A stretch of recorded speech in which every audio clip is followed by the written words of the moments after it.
अध्याय 48। समय बचाओ और समय को निवेश करो। मूलतः किसी प्रश्न को हल करने के 4 चरण होते हैं। प्रथम चरण में आप कोई भी प्रश्न का उत्तर नहीं जानते। किसी प्रश्न के 4 विकल्पों ए बी सी डी में से कोई भी विकल्प पता नहीं होता। कारण यह है कि आप उस प्रश्न विषय से संबंधित कुछ भी नहीं जानते। उत्तर देने की बात तो काफी दूर होती है। आप परीक्षा के दौरान परीक्षा भवन में पहली बार ऐसे प्रश्नों से रूबरू फर्स्ट टाइम फेस ऑफ होते हैं। इसलिए परीक्षा के बाद उसके बारे में पढ़ते हैं, जानकारी इकट्ठा करते हैं। फिर दूसरा चरण आता है जहां आपने प्रश्न विषय के बारे में पढ़ा है। कहां पढ़ा है याद नहीं है, लेकिन पढ़ा है। आप प्रश्न को जानते हैं, लेकिन उन 4 विकल्पों में से सही उत्तर क्या है आप नहीं जानते। इसमें प्रश्न पता होता है, लेकिन 4 वैकल्पिक उत्तरों से अनजान होते हैं। आगे तीसरा चरण आता है जहां हां हमने पढ़ा है, हमने इसे हल किया है। आप सफलतापूर्वक 2 गलत उत्तरों को हटा देते हैं और 2 उत्तरों, एक सही और एक गलत में असमंजस, कंफ्यूजन रहता है। आप निश्चित नहीं है विकल्प ए होगा या विकल्प डी होगा। आप विकल्प बी और विकल्प सी के बारे में निश्चित है कि इन दोनों में से कोई भी सही उत्तर नहीं है, लेकिन विकल्प ए और विकल्प डी में असमंजस रहता है। यह तीसरा चरण है। इसमें आप प्रश्न और उत्तर दोनों जानते हैं, पढ़े होते हैं। यहां 50-50 की स्थिति होती है।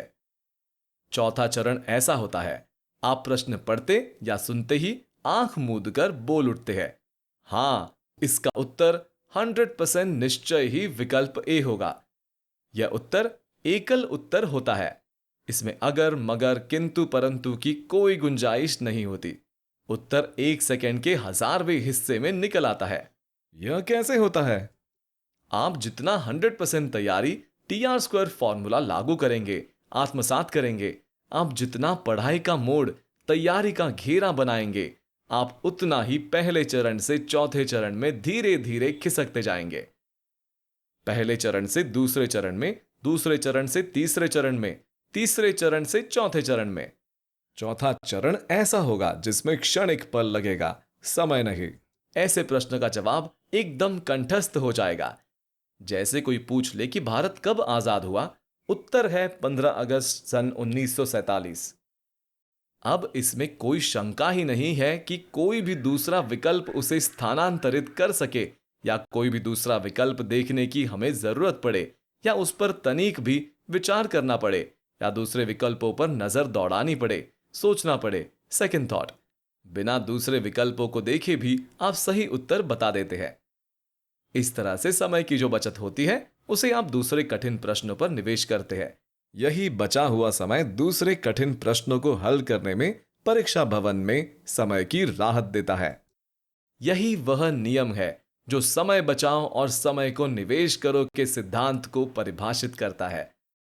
सच यह है कि कुछ कठिन प्रश्न अतिरिक्त समय की वास्तविक मांग करते हैं, जिसे एक सावधान उम्मीदवार पूर्णतया समझता है एवं तैयारी के पूरे अवधि के दौरान अंगीकार किए रखता है।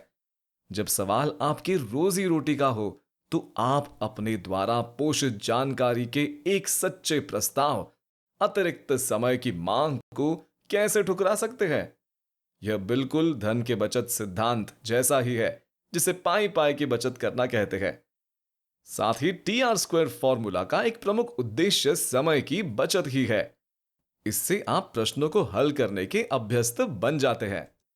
आप अध्ययन में इतनी गति लाए, इतना पढ़े, इतना याद करें, प्रैक्टिस करें कि ज्यादातर सवालों के उत्तर चौथे चरण में तत्पर बने रहे।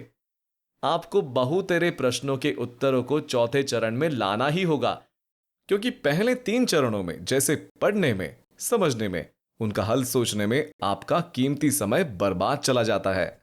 चौथा चरण में देखते ही आप उत्तर दे देते हैं, तभी आप बचे हुए कठिन प्रश्नों के लिए ज्यादा समय निकाल पाते हैं।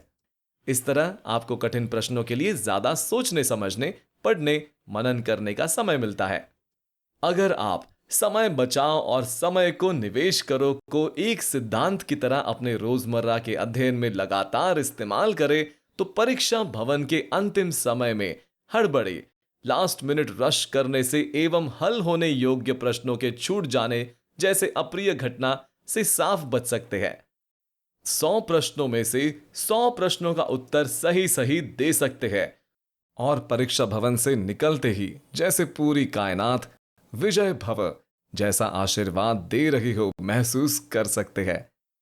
निर्णय तो आपको ही करना है।